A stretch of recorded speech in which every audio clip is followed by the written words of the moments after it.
हिमालय हिमाच्छादित, विशेष रूप से ये क्षेत्र जहां मैं अवस्थित हूं एक बड़ा अद्भुत क्षेत्र है। ब्रह्म ऋषियों का क्षेत्र माना जाता है हिमालय,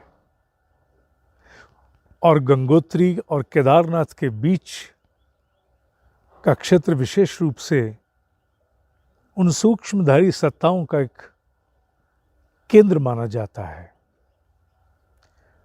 और यह बात मेरे ब्रह्म ऋषि के द्वारा पुष्ट की गई है। ब्रह्म ऋषियों के कहे गए वाक्य हम लोग श्रुतियों के समान मानते हैं। उन्होंने अनुभूत स्तर पर जाकर जो कुछ भी देखा, कहा, हम उसे मानते हैं।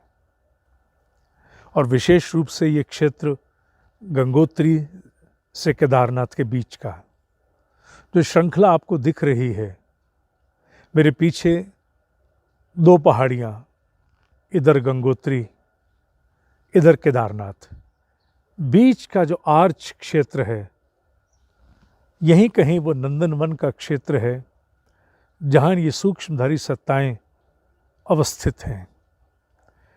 इस पर पहले भी अनेक बार मुझे कहने का अवसर मिला, पर अभी जब भी यहाँ प्रवास होता है, यहाँ आना ही इसीलिए होता है और कोई कारण यहाँ आने का होता ही नहीं है, तो बार बार मन होता है कुछ शब्द पुनः कहे जाएं जो फिर से इस वातावरण, इसकी सौम्यता, यहाँ के कण कण जो जागृत है, तपा है, ऊर्जा से भरा है, उसके विषय में कुछ अवश्य कहा जाए। भीतर का मन यहाँ के वातावरण में लगभग विलय सा हो जाता है।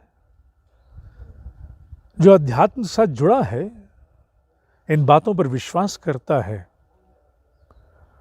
वो यहाँ अपने भीतर की शांति और यहाँ की व्याप्त शांति में विलय हो जाएगा, घुल जाएगा। एक अद्भुत सा अकारण का शून्य उसे प्राप्त हो जाएगा। बिना कोई विशेष प्रयास खुली आंखों ध्यान की सी अवस्था लग जाएगी। कुछ विशेष करने को नहीं, कुछ विशेष सोचने को नहीं, कुछ विशेष मनन को नहीं, बस भीतर से एक ही आवाज आती है, मुझे छेड़ो नहीं, छोड़ दो। मैं और यहां स्थित होना चाहता हूं। और ये आवाज मस्तिष्क की नहीं होती, ये उस गहरी जीवात्मा के आसपास के उस आवरण की होती है जिसे विज्ञान में कोश की साधनाओं में हम टटोलते हैं। वहां से उठती है ये आवाज जो बाहर से त्रस्त है, अब चाहती है कि उसे कुछ क्षणों में इस अद्भुत आत्मसात करने वाले दिव्य अलौकिक वातावरण के हिस्से जिम्मे छोड़ दिया जाए। अपने आप को निढाल करके सब कुछ यहां सौंप देने का मन होता है।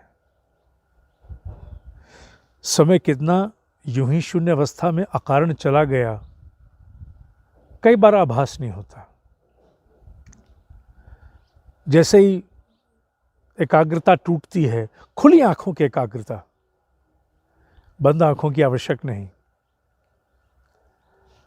चाय मिल जाए, कॉफी मिल जाए, बहुत है। ना बहुत खाने का मन, ना कहीं जाने का मन, ना कोई बात करने का मन, ना किसी के कॉल आने की आवश्यकता की अनुभूति। आ भी जाए तो मन होता है एरोप्लेन मोड पर मोबाइल को डाल दो, क्योंकि एरोप्लेन में ही है हम इस समय।